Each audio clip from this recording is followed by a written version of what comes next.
자, B형 보겠습니다. 괄호 안에 기억에 공동으로 들어갈 용어를 쓰고 괄호 안에 니은에 공동으로 들어갈 용어를 쓰시오. 공통으로 들어갈 건 뭐냐? 20세기 후반 포스트모더니즘 대두와 함께 역사 연구의 대상은 더 이상 거대한 역사적 뭐가 아닌 민중의 구체적인 생활 모습으로 전환되었다라고 했어요. 네, 많은 역사가들이 역사적 뭐에 매몰되어 있던 개인 혹은 집단을 통해 과거 민중들의 세계관을 추적하기 시작했는데 이러한 역사 연구에 장애가 되었던 건 개별 사례의 대표성 문제였다. 그래서 포스트 모더니즘적인 이야기가 나와 있어요. 그 다음에 그러면 우리가 포스트 모더니즘에 있어서 이 과거의 거에 비해서 이제 민중적인 것으로 이렇게 바뀌기 시작했다. 뭐 이런 이야기가 있었어요. 자, 그랬을 때 뮤어의 지적처럼 사소한 역사의 생산을 피하기 위해서는 개별 사례에 대한 탐구가 더 큰 범위의 사건 및 상황의 이해로 연결되어야 했다라고 했을 때 그 해법으로 제시한 게 기어츠 이야기가 나왔어요. 기어츠의 두꺼운 묘사 혹은 치밀한 묘사, 우리가 이렇게 얘기하는데, 자, 그랬을 때 자신의 대표적 영구 문화의 해석에서 발리섬의 수탉 싸움 이야기를 했는데, 발리섬의 수탉 싸움의 이야기는 대표적으로 뭡니까? 바로 인류학적 방법 도입한 거 아니에요? 그래서 내가 기어츠 설명했었어요. 인류학자로서 이 사람이 어떻게 해서 뭐 어떤 것들을 제시하고 발리섬의 수탉 싸움에서 치밀한 묘사나 이런 것들이 주장이 되고 있다라는 이야기를 했습니다. 우리가 수업에서 이게 다 설명했던 부분이죠. 그렇다면 생각해 보세요. 그것과 함께 포스트 모더니즘이 대두돼서 그 생활 모습으로 전개가 됐잖아요. 새로운 민중을 좀 더 구체적으로. 그러다 보면 포스트 모더니즘 이전이 뭐냐라는 걸 생각해 보는데, 포스트 모더니즘 이전이 주로 아나락파의 경향이 굉장히 컸죠. 그래서 20세기 전반이 아나락파, 후반이 포스트 모더니즘 이렇게 되면 아나락파에서 주로 내세우는 게 구조 아닙니까? 구조. 이게 핵심이다. 우리가 이렇게 배웠어요. 그래서 구조. 이게 정답이죠. 그래서 우리가 심화 수업이라든가 여러 가지를 통해서 사학사적인 것들 충분히 배웠습니다. 그래서 이건 다 누구나 2점 받아야 된다라고 봅니다. 그 다음 이거 꽁도르스의 이야기가 나오는데요. 최근에 이제 몇 년 전부터 계몽주의 이야기가 계속 나오는데, 내가 요번에 루소 정도가, 볼테르나 루소가 나오지 않겠냐 이렇게 본다. 특히 그렇게 이야기를 했었는데 이 루소 이야기가 나왔어요. 그랬을 때 일단 꽁도르스나 루소는 계몽주의자 사상가란 말이에요. 자, 이 사상가들이 내세운 게 뭐겠습니까? 자, 프랑스에서 베일, 퐁트넬, 몽테르, 몽테스키와 같은 저명한 사람들, 그리고 그들이 형성한 학파들은 각자가 박학다식, 철학, 정신, 굴재주 등으로서 무엇의 무기를 갖추면서 진리를 위해 투쟁했다. 계몽사상가들 이야기 아니에요? 계몽사상가에서 핵심이 뭡니까? 계몽사상가에서 핵심은 이성이잖아요. 이성. 인간은 이성을 갖고 있는 존재. 이성을 발달시키면 당연히 세상도 진보하고 그에 따라서 무한 발전한다라는 게 기본적으로 근대의 계몽주의 사상의 원천이다. 이런 이야기 했어요. 이거 못 쓰면 말이 안 된다고 봐요. 꽁도르세를 내가 몰랐다고 답을 못 쓰냐? 그렇지 않다 이 말이에요. 루소 충분히 알 수 있죠. 그 다음에 의지도 있고 능력도 있는 존재, 스스로의 움직이는 존재, 이 존재가 무엇이든 간에 우주를 움직이고 만물의 질서를 부여하는 자를 나는 신이라고 부르네. 그러면서 등등등등 이야기했어요. 자, 그 다음에 신이 존재한다는 것을 믿는다고 고백하는 사람들은 많다. 투르크인들과 유대인들처럼 말이다. 그러나 그들은 예수 그리스도에 관한 것들, 복음주의자들과 사도들의 교리가 증언하는 것들이 우화이며 몽상이라고 생각한다. 나는 이들 가운데 뭐라고 불리는 사람들이 있음을 알고 있다. 신이 존재한다고 믿는다. 나는 신을 믿는다. 이렇게 말하지만 실제로는 그렇지 않은 사람들이 있다는 거야. 이때가 나오면 뭐예요? 이신론 아닙니까? 이신론. 계몽주의에서 또 내세운 게 이신론이죠. 신은 존재하지만 더 이상 신이 지배하는 세상이 아니라는 거예요. 과학에 의해서, 법칙에 의해서 세상은 지배해 나가는 것이다 라고 생각하는 그런 생각, 이신론적인 생각이 핵심입니다. 예, 그래서 우리가 이걸 알면 되는데, 피에르 미레 그리스도교 교육에 대한 서한체 뭐 이렇게 나왔는데요. 헌사 이걸 썼는데, 이 피에르 미레라는 사람은 16세기 스위스 종교개혁가입니다. 이 칼뱅이라든가 존 녹스 이런 사람들하고 같이 활동을 하면서 츠빙글리의 뒤를 이어서 이제 종교적인 측면을 강조한 사람인데요. 설득과 포용과 화해 이런 걸 중시한 거죠. 그랬을 때 이 사람을 몰라도 어려운 거 가져왔지만 공도르세니 뭐니 이런 거 가져왔지만 몰라도 신이 존재한다고 믿는데 그렇지 않 논리를 따져봐요. 그러나 어떤 사람들은 다 몽상이라고 생각한다라는 거 아니야? 그리스도에 관한 것도 몽상. 신이 있다고 믿지만 사실은 그리스도도 다 몽상이야. 반대적인 생각을 갖고 있는 거야. 겉으로는 나는 믿어 하지만 그 사람은 뭐냐? 이거 이신론 아니에요? 신은 존재한다. 신은 있지만 신이 세상을 만들었지만 더 이상 신이 지배하지 않는다는 논리 아니겠어요? 이거는 우리가 기본적으로 사료 몰랐어도 알 수 있는 이야기예요. 계몽주의의 핵심의 이성과 합리론에 근거하여 종교적으로는 이신론을 추구하고 기본적으로 루소도 이 이성과 자연법에 기반을 두면 사회를 통합하는 힘이 만들어지고 그게 오히려 사실은 진정한 종교 아니냐 이렇게 외친 사람이 루소입니다. 자, 그 다음에 이제 4번 다음 자료를 읽고 작성 방법에 따라 서술하시오. 분노할 수밖에 없는 문제죠. 진짜 기억 팔랑크스죠. 밀집 방진 밀집 대형. 오른쪽 보호하고 이렇게 딱 종료를 해서 어깨 맞들어갖고 같이 딱 뭉쳐서 싸우는 거예요. 그림에도 나와 있잖아요. 우리 팔랑크스 얘기할 때 이 그림 많이 언급됩니다. 이건 모르면 말이 안 되죠. 이 팔랑크스가 뭡니까? 과거에는 기병이었다가 이 중장보병의 대형으로 바뀌면서 결국은 보병 체제로 옮겨지고 따라서 과거에는 귀족이 기반이었는데 이제는 이 평민들이 좀 더 많이 이 팔랑크스 전법 체제로 바뀌면서 기여를 했고 그래서 귀족종에서 민주종으로 오게 되는 계기가 만들어진다. 아주 핵심적인 논리예요. 강조 많이 했습니다. 오늘 갑자기 뭐 인권 생각해서 민주정으로 이렇게 오는 게 아니다 이런 이야기를 했는데 그거의 대표적인 게 팔랑크스 아니겠어요? 그 다음에 니은. 자, 니은이 뭡니까? 이거 배 져갖고 배에서 노병으로 일한 사람들 테테스 시험에도 전에도 몇 년 전에도 나온 문제를 이런 식으로 말도 안 되게 쉽게 낸다는 건 뭐 점수 주려고 한 건데 내가 볼 때는 뭐 차별화를 위했다라고 말을 하는데 무슨 차별화를 합니까? 이걸 통해서 차별화가 되겠어요? 지금 팔랑크스 테테스가 그 다음 자 여인들의 코러스 내가 남자로 태어나지 않았다는 이유로 현 상황에 대한 내 충고를 무시하지 마세요. 나 역시 남자들로 세금을 냈답니다. 자 그러면서 남자들은 뭐 기금만 축내고 뭐 한 것도 없다 이 얘기죠. 그랬더니 행정관이 무슨 기여를 했냐 그랬더니 리시스트라테가 그래서 무슨 기여를 했냐 라고 뭐라고 대답하냐면 여자들은 전쟁에서 2번 싸운다. 병사들도 낳고 아이들도 보냈다. 이러면서 아리스토파네스가 쓴 희곡을 가지고 왔습니다. 자 그러면 일단 기억 니은에 들어갈 거 했고요. 디귿의 이유를 나의 의거에서 서술하시오.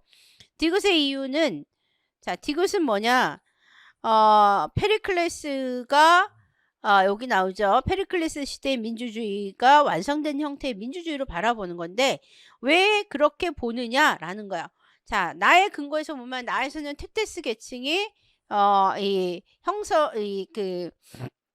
기여를 이제 수병으로서 역할을 한 것이 지금 설명이 나왔어요.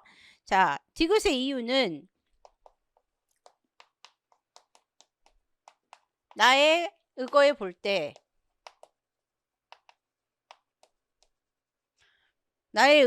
뭡니까? 최하층의 테테스 계층이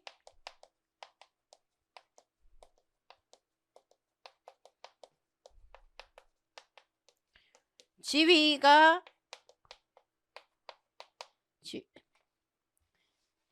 상승되죠.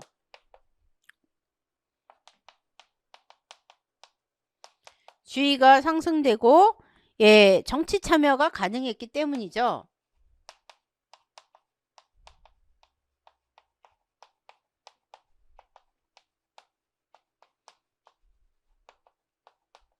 페리클레스 시기에 테테스 계층의 지위가 상승되고 그동안에 정치 참여를 할 수 없었던, 거의 정치적 참여가 배제되었던 이들이 결국 정치 참여할 수 있는 길이 열리면서 예, 결국은 모든 사람들이 정치에 참여할 수 있었다. 예, 이렇게 보는 거죠. 예, 그렇기 때문에 페리클레스 시기가 민주정의 완성이다. 뭐 이렇게 보는 시각이 있다라는 거예요. 반면에 디귿을 다의 의거에서 반박해라 그랬어요. 다의 의거에서 반박. 그래서 답은 이렇게 하나, 둘, 셋 이렇게 다 써야 되는 거죠.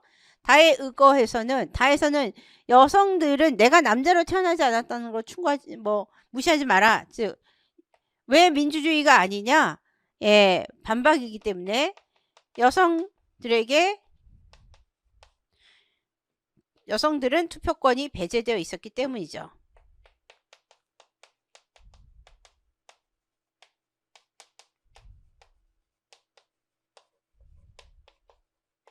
즉 여자들은 참정권이서 배제되어 있었고, 그 다음에 또 하나는 여기에 단순히 이렇게만 쓰기에는 이건 아닌 것 같아요. 예. 그래서 만약에 냈다면 정말 이 문제는 정말 너무 심한 문제예요. 근데 그거보다는 제가 볼 때는 투표권에 배제되어 있었는데 이 리시스트 라테가 뭐냐면, 리시스트 라테라는 여성이 결국 남자들이 계속 전쟁하고 막 이러니까 더 이상 전쟁하지 말고 평화롭게 하자, 평화로 가자 이렇게 주장하는 거거든요. 그래서 남자들하고 잠자리 거부하고 예, 그것 때문에 평화로 돌리려는 여러 노력을 외치는 그 내용이 아리스토파네스가 주로 이야기하고자 하는 거야. 이 사람이 여기서 말하는 건 반전이에요. 전쟁에 반대하는 그걸 이제 주로 쓰려고 한 거기 때문에 이 리시스트 라테가 전쟁에서 자기들이 기여한다 이런 이야기도 나온 건데 그거와 관련해서도 써줘야 되는 것 같아요. 그래서 여성의 선거권을 배제하였고 투표권이 배제되었고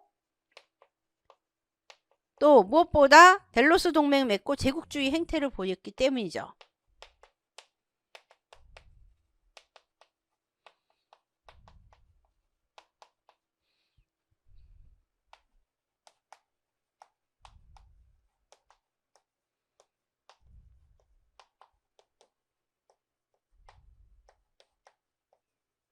그래서 민주주의의 완성이다 이렇게 보기에는 정말 아니다.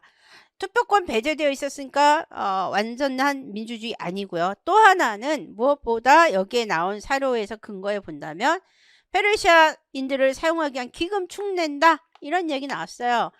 델로스 동맹 맺고 그 기금 막 쓰고 동시에 전쟁 막 하고 그러면서 아테네가 제국주의로 변모해갖고 아주 아테네보다도 작은 폴리스들에게 굉장히 많은 압박을 가하고 이런 걸 보였기 때문에 진정한 민주주의는 그럴 수가 없다 이렇게 보는 게 맞다라고 봐요. 예, 좀 더 차원 있게 쓴다면, 고차원적으로 쓴다면 이렇게 쓰는 게 맞는 것 같고요. 단순하게 쓴다면 여성들의 투표권이 배제된 것까지. 예, 자, 요게 정답이라고 보입니다. 자, 그 다음에 그래서 이 리시스트 라테를 좀 더 생각한다면 그렇게 보는 게 맞는 것 같고요. 다음 7번 보겠습니다. 다음 자료를 읽고 작성 방법에 따라 쓰시오. 양교사의 수업 계획 해갖고 쫙 나왔어요. 자, 양교사가 자유학기제 수업을 하면서 예, 뭘 판단하려고 했답니다. 그래서 이제 당시 영국의 제너가 이제 백신 도입할 때의 이 찬반 이야기를 담고 있어요. 자, 그러면서 여기에서는 그림과 함께 수업에서 어떤 것들을 설명할 건지, 그리고 이제 여기서는 이제 그걸 풀어서 설명하고 있습니다. 자, 이 그림은 윌리엄스의 백신 접종입니다. 그랬더니 그림 가운데 소를 닮은 괴물이 있어요. 머리에 뿔을 달고 또 양팔은 사자 모양이에요. 학생 한 명은 왼쪽에 있는 사람들이 왼쪽에 있는 사람들이 괴물 입속에 아이들을 집어넣고 있어요. 오른쪽 사람은 괴물의 몸통을 통과해 뭐뭐 하고 있어요. 이러면서 얘기했고요. 그 다음에 이제 중간에 양교사가 뭐라고 했더니 학생이 그 시대 많은 영국인들이 우드 백신 접종에 부정적인 입장을 보였어요. 이렇게 대답했고요. 그 다음에 우드 백신 접종은 꼭 해야 하는 것인데 그 시대 사람들은 어리석었네요. 이런 식으로 그냥 판단을 그냥 아주 단순하게 해버렸어요. 자, 그러면서 그림 읽기 단계와 질문 전략에서 처음엔 출처 확인, 표면적 읽기, 역사적 읽기, 맥락적 읽기, 그 다음에 의미를 도출하기의 순서대로 한다라고 했고요. 전반적으로 논쟁 수업과 역사적 사고에서 역사적 등등등등. 우리가 큰 틀에서는 이게 역사적 사고력을 판단하려고 사고력의 문제인데, 사고력을 키우기 위한 건데, 역사적 사고력 안에서도 범주가 있잖아, 하위 범주가. 그랬을 때 뭘 보려고 한 거냐. 역사적 논쟁이나 딜레마를 접했을 때 합리적으로 의사결정을 내리는 능력. 이것이 과연 어떠했을까라고 합리적으로 의사결정을 내리는 능력. 이게 바로 뭐냐는 거예요. 그러면 기억의 공통으로 들어갈 용어는 바로 뭡니까? 역사적 판단력입니다. 역사적 판단력. 역사적 판단력을 좀 더 키우려고 해요. 역사적 사고가 이미 나와서 그거가 답이 될 수는 없어요. 역사적 사고력의 범주에서 좀 더 하위 범주를 써야 되는 거죠. 역사적 판단력입니다. 기억은 역사적 판단력.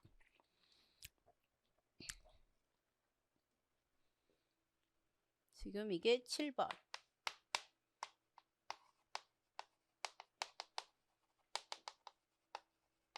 특히 판단력이라고 볼 수 있는 건 맨 아래 학생이 남학생이 아닌지 몰라요. 학생이 우드 백신 접종은 꼭 해야 하는 건데 참 어리석었네요 라고 딱 그렇게 판단을 내버렸어요. 자, 역사적 판단력. 그 다음에 니은과 디귿에 들어갈 질문을 다를 참고하여 순서대로 쓰세요 그랬어요. 자, 다를 참고라고 그랬는데요. 다의 요거를 참고해야 돼. 그러면 여기에 뭐가 들어야 돼? 그 시대 많은 영국인들이 우드 백신 접종에 부적절한 입장을 보였어요. 요걸 보면서 여기에 이제 이렇게 논쟁 요걸 나왔는데, 자, 그러면 먼저 뭐가 들어가야 되냐? 니은과 디귿에 니은에 뭐라고 그랬냐면 애들이 그림 가운데 소를 닮은 괴물이 있어요. 이 그림을 보고 한 거 아니겠어요? 자, 그림은 선생님 뭐라고 물어봐야겠어요? 출처 확인 제일 먼저 해야 될 거 아니야. 또 정보 확인 이런 걸 해야 되잖아요. 그러면 제일 먼저 사실 확인도 해야 되고 하니까 먼저 선생님은 니은에서 그림 속에 뭐가 있을까? 그림 속에 어떤 것이 그려져 있을까? 이걸 물어봐야죠. 이건 쉬운 거 아니에요?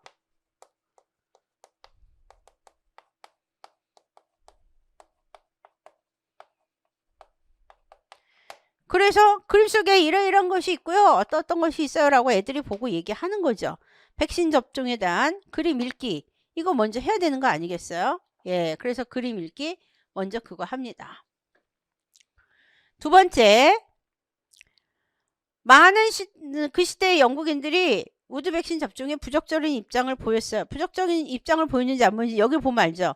여기에서 뭐가 나왔냐면 찬성하는 쪽, 반대하는 쪽의 주장을 공부를 했어요. 그러면 당시 영국인들은 백신 접종에 대해서 어떻게 생각했을까?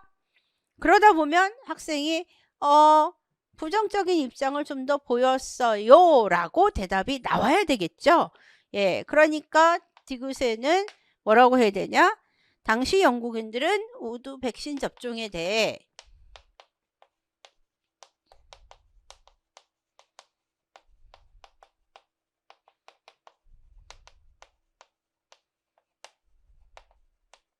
어떻게 생각했을까?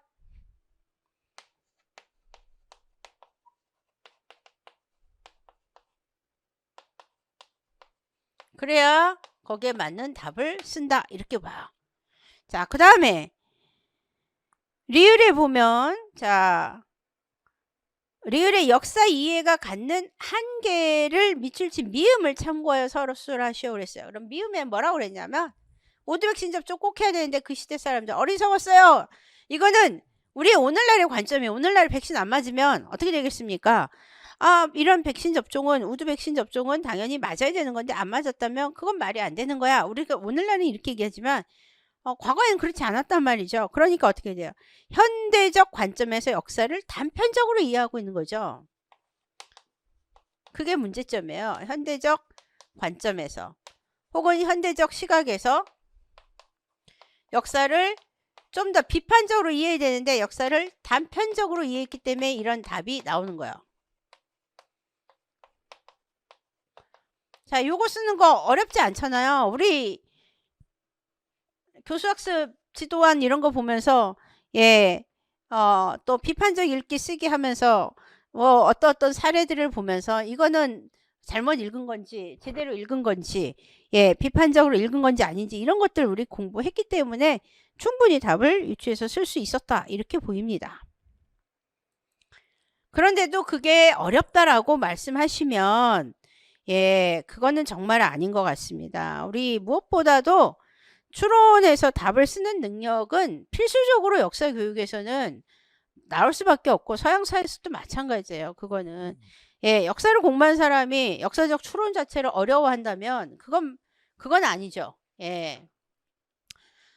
다음 자료를 읽고 작성 방법에 따라 서술하시오. 야, 요거 은근히 쉬웠지만 은근히 헷갈려서 답을 이 반대로 쓴 사람도 있을 수 있다 이렇게 보입니다.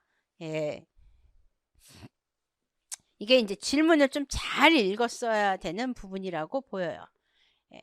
자, 일단은 기역과 니은 디귿을 정확히 보도록 하겠습니다. 먼저 이게 독일 통일과 관련한 이야기가 쭉 나와 있고요. 그 다음에 맨 끝에 기역의 공통으로 들어갈 일단 국명을 써라 라고 했는데요. 프랑크푸르트 제국 헌법, 또 헤게비슈 신년 고백, 비인 조약이 나왔는데요. 나폴레옹이 지지했던 작센의 영토 58%를 갖고 바르샤바 대공국의 일부인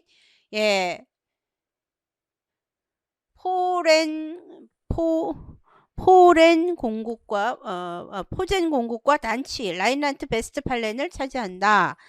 또 옛 신성 로마 제국의 제후들을 정리한 38개 영방국가를 모아 독일 연방을 창설한다. 연방의 의장은 오스트리아 황제가 맡는다. 자, 그랬을 때 이거 어디입니까? 프로이센이죠. 프로이센. 기억은 프로이센입니다.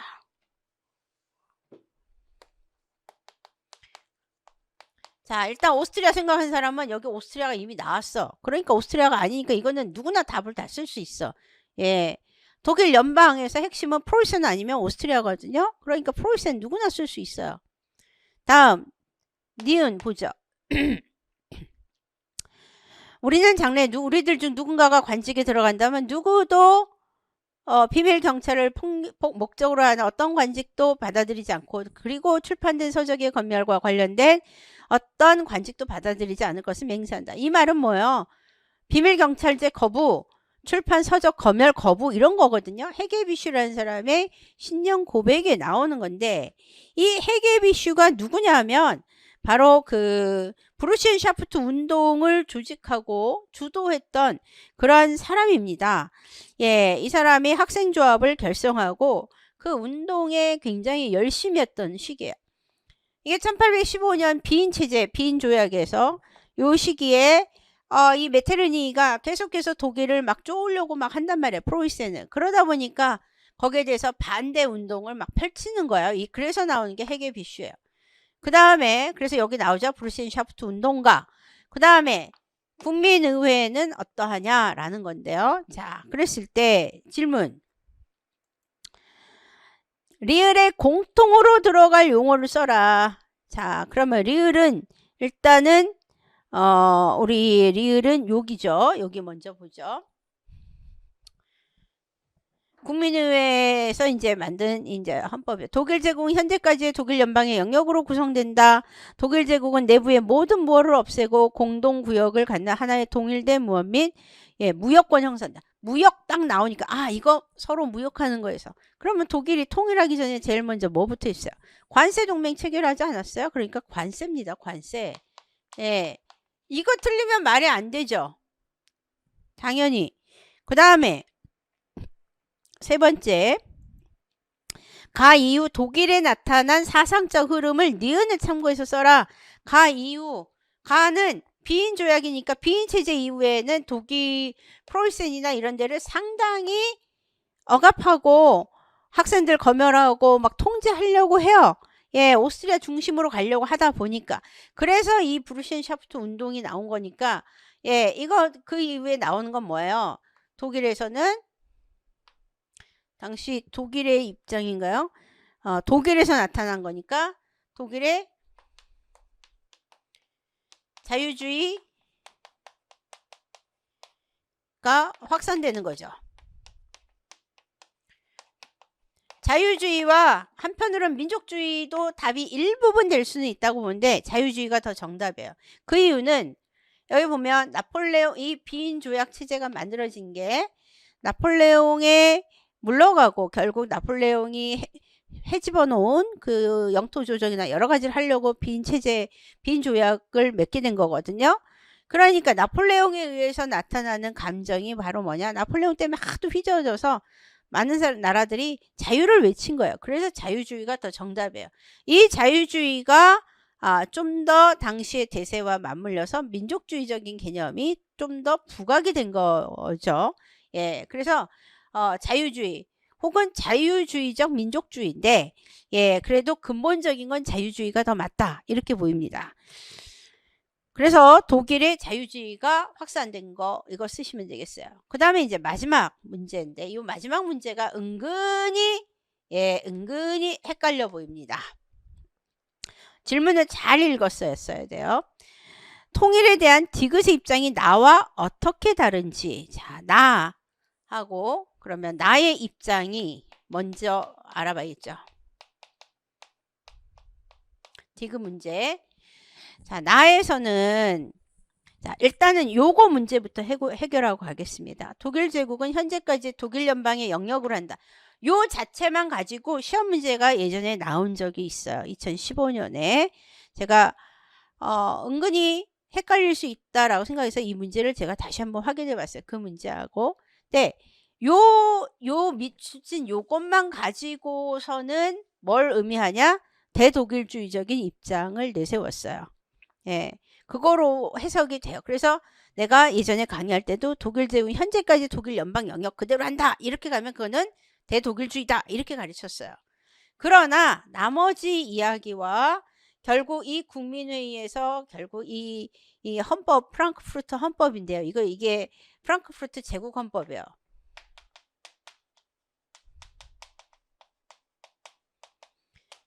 결국 프랑크푸르트 제국 헌법에서 이 부분만 놓고 보면 대독일주의를 의미합니다. 오스트리아까지 포함해서 다 하겠다라는.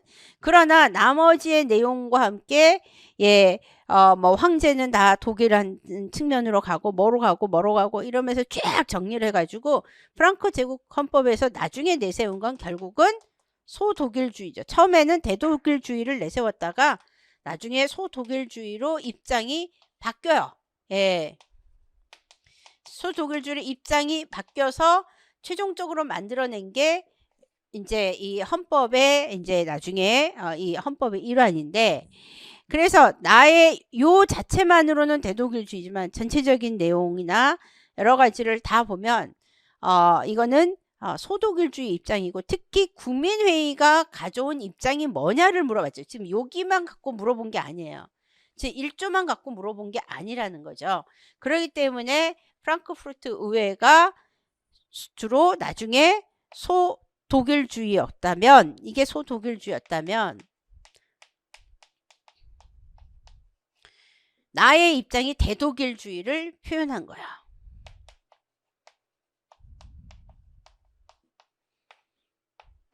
그 디귿은 소독일주의 입장이다. 자, 왜 그러냐? 왜 대독일주의 입장이냐면 요 헤게비슈라는 사람이 뭐라고 했냐면 독일은 하나이고 하나로 남을 것이다. 독일이 쪼개지는 일은 없다. 이렇게 얘기하는 건데 독일이 북부독일과 남부독일로 분열돼야 한다는 논리. 북부독일은 프로이센이고요. 남부독일은 오스트리아입니다. 예, 그랬을 때 이 헤게비슈가 브루센샤프트 운동 이후에도 계속해서 여러 가지 주장하는 게 뭐냐. 당시에 오스트리아나 이 독일 연방을 쪼개갖고 이렇게 나눠서 이렇게 해볼까. 이런 얘기들이 많이 나올 때 절대 반대를 외친 거죠. 그래서 독일하고 프로이센하고 오스트리아가 분열하고 대립하는 거에 대해서 반대 의사를 표명했으니까 오스트리아하고 프로이센이 하나로 같이 가야 된다. 그렇게 묶으려면 그거는 대독일주의예요. 그래서 이게 대독일주의 입장이에요. 그래서 그거에 비하면 여기는 소독일주로 써야 되는 게 맞는 거죠. 자, 그래서 우리가 이게 답이다. 요 자체만으로는 대독일주의적인 생각을 분명히 표현하고 있어서 옛날 문제에서는 이 자체만이 어떤 주의를 담고 있느냐라고 해서 문제가 나왔던 거예요. 그래서 그 문제만으로 했을 때 그게 대독일주의다라고 제가 가르친 거고, 그러나 전체적인 국민의회의 결정으로 독일 헌법을 프랑크푸르트 제국 헌법을 완성한 것은 총체적으로 소독일주의 입장이다. 이렇게 얘기할 수밖에 없어요. 그리고 헤게비슈는 프로이센과 오스트리아를 분열시키는 걸 반대했기 때문에 하나로 뭉쳐야 된다라고 보기 때문에 대독일주의의 입장을 표현한 거예요. 그래서 이게 대독일주의라면 이것은 결국 소독일주의로 표현할 수밖에 없습니다. 예. 자, 그 다음에 10번. 예.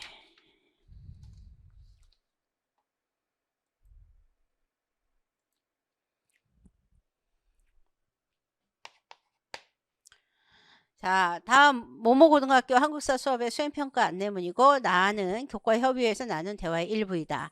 작성 방법에 따라 서술하시오. 그럼 작성 방법을 먼저 보겠습니다. 니은에 적용된 채점 방법의 명칭을 쓸 것.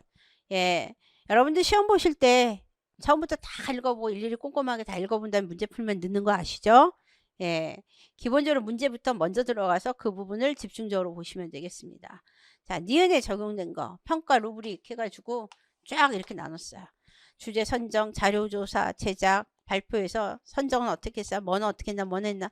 다 하나하나 나눠서 분석해서 거기에 맞춰서 평가 점수가 쫙 나와 있죠. 이거 분석적 평가 방법입니다. 예, 그래서 평가 방법, 채점 방법, 분석적 채점. 일단 니은의 채점 방법.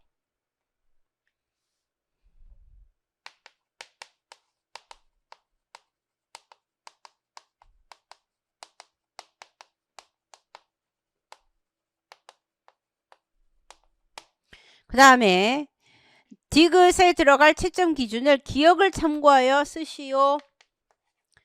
채점 기준. 디귿의 채점 기준. 자, 디귿에 보면 여기거든요. 자료의 적절성인데 여기에 뭐가 들어가야 돼요. 근데 여기서 이제 자료를 어떻게 하라고 그랬냐면 현대사에서 중요하다고 생각한 사건 설명하는 카드 뉴스 제작하고 연속적인 이미지, 텍스트가 완성된 뉴스를 말하는 거고, 그 다음에 사건을 설정해서 자료조사하고, 예, 그 다음에 이걸 발표해라. 그 다음에 저작권에 위배되지 않도록 해라 라고 했으니까 자료의 적절성은 뭐냐? 주제가 한국 현대사의 중요한 사건의 자료를 선정해서 그 주제하고 맞아야 되는 자료죠. 즉 그러면 선정 주제하고 자료가 맞느냐 이래야 되겠죠. 예, 그래서 기본적으로 그게 들어가줘야 합니다. 예, 그래서 그게 들어가줘야 하는데 일단은 자료의 출처를 신뢰할 수 있는가? 여기에 자료의 출처를 신뢰할 수 있는가가 나왔으니까 선정 자료에 맞게 자료 조사했고, 자, 역사적인 자료를 선정했는가? 그러면 자료는 선정된 자료에 적절했을까? 뭐 이게 들어가도 되겠고요. 선정된 자료에 맞게 자료가 적절했는가. 근데 또 수집 자료의 출처를 명확히 밝혔는가가 사실은 더 맞는 것 같아요.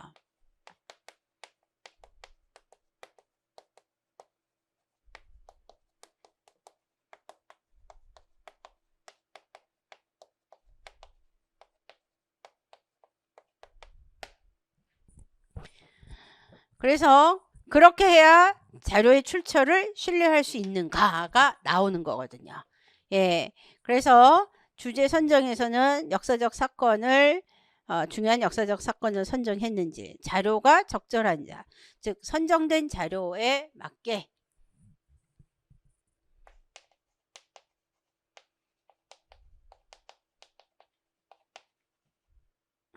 선정된 주제에 맞게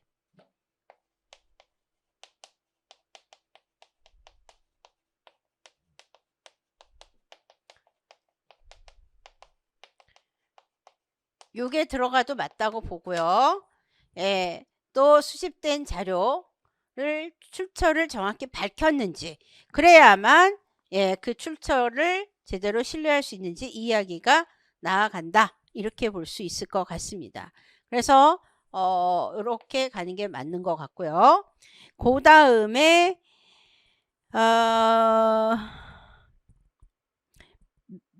비읍과 같은 사례를 평가할 수 있도록 괄호 안에 리을에 들어갈 채점 기준을 쓰시오 라고 했어요.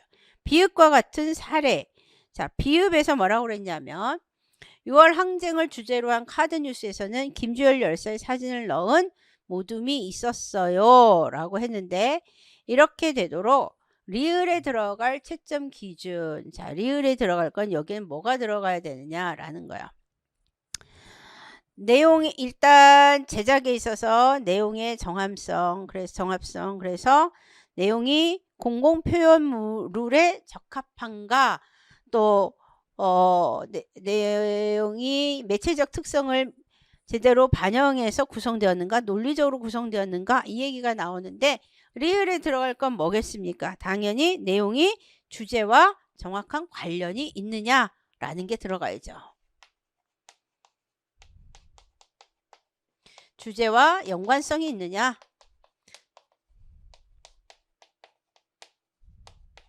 내용이 주제와 연관성이 있는가, 그 다음에 내용의 표현에 뭐뭐한가. 왜냐하면 그래야만 여기에 보면 카드뉴스에서 김주열 열사의 사진을 넣은 모둠이 있었어요. 이러한 실수를 줄이도록 해야 되기 때문에 그런 것들이 제대로 된 건지 아닌지 확인을 해볼 필요가 있다라는 거예요. 그 다음에 미음에 들어갈 용어. 자, 우리 중요성에서 주제 선정에서 도구적 중요성도 있지만 뭐도 있어요. 자, 질문 자체가 나와 있죠. 역사적 사실 자체가 갖고 있는 본질적 중요성이죠. 야, 우리가 본질을 중시해야 되지 않니? 이거 그냥 안 외워도 상식적으로 쓸 수 있지 않을까요? 우리가 도구적 중요성, 본질적 중요성 외웠는데, 당연히 본질적 중요성입니다. 그래서 미음은 본질적 중요성.